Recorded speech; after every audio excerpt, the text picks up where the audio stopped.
Tharad Sanchore highway પર pipeline ફૂટતા લાખો litre પાણીનો વેડફાટ, તંત્રની બેદરકારી।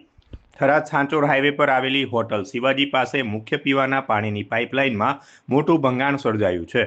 તંત્રની ઘોર બેદરકારીને કારણે કલાકો સુધી લાખો લીટર પીવાનું શુદ્ધ પાણી રસ્તાઓ પર નદીની જેમ વહી ગયું છે, જેના કારણે રોડ પર પાણી ભરાઈ જતા રાહદારીઓને ચાલવામાં ભારે મુશ્કેલી પડી રહી છે। આ ઘટનાએ તંત્રની કામગીરી સામે મોટા સવાલો ઊભા કર્યા છે।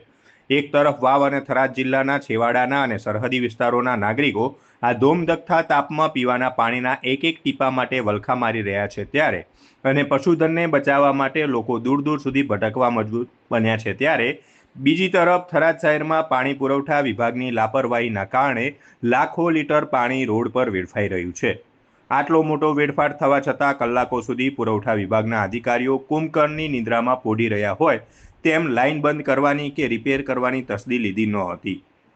સ્થાનિક લોકો અને રાહદારીઓએ તંત્રની આ ઉદાસીન નીતિ સામે ભારે રોષ વ્યક્ત કર્યો છે અને જવાબદાર અધિકારીઓ સામે કડક પગલાં લેવાની માંગ પણ કરી છે।